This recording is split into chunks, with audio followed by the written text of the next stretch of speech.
Hello guys, അപ്പോൾ നമ്മുടെ അമ്മമാർക്ക്, അതായത് നമ്മുടെ ഭദ്രാദേവിയും ദുർഗാദേവിയും ഇരിക്കുന്ന ഈ അമ്പലത്തിൽ നാളെയാണ് പുനഃപ്രതിഷ്ഠാ ചടങ്ങ് നടക്കുന്നത്. അപ്പോൾ കുറേ ദിവസമായി ഇവിടെ പൂജയും കാര്യങ്ങളും ഒക്കെ നടന്നു വരികയാണ്. അപ്പോൾ നാളെ രാവിലെ 4 മണിക്ക് ദേവിമാരെ ഉറക്കം എണീപ്പിക്കാനാണ് ഈ പശുവിനെയും പശുക്കിടാങ്ങളെയും ഇവിടെ കൊണ്ടുവന്ന് കെട്ടുന്നത്. അപ്പോൾ നമ്മൾ വന്ന സമയത്താണ് ഇത് കണ്ടത്. അപ്പോൾ അതൊക്കെ ഒരു അത്ഭുതമായിട്ട് തോന്നുന്നു. നമ്മളിതൊന്നും നേരത്തെ കണ്ടിട്ടില്ല. അപ്പോൾ ഇവിടെ 30 ബ്രാഹ്മണരാണ് വന്ന് പൂജകളൊക്കെ നടത്തുന്നത്. ഭയങ്കര പൂജയും കാര്യങ്ങളുമാണ് ഇവിടെ വന്നപ്പോൾ കണ്ടത്. അപ്പോൾ നമുക്കതിൻ്റെ വീഡിയോ കണ്ടിട്ട് വരാം.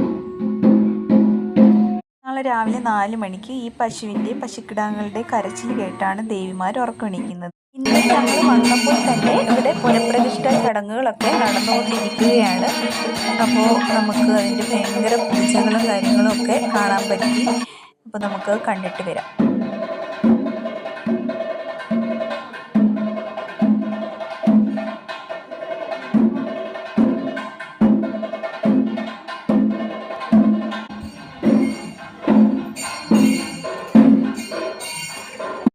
അങ്ങനെ ഏകദേശം 1 മണിയോടുകൂടി പൂജകളൊക്കെ പൂർത്തിയായി. ഭദ്രാദേവിയും ദുർഗാദേവിയും പുനഃപ്രതിഷ്ഠ ചെയ്ത് ഇരുത്തിയിട്ടുണ്ട്. ഇതോടൊപ്പം തന്നെ നവഗ്രഹങ്ങളും പുനഃപ്രതിഷ്ഠ ചെയ്തിട്ടുണ്ട്.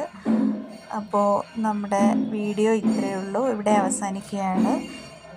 അപ്പോൾ ടാറ്റാ, ബൈ.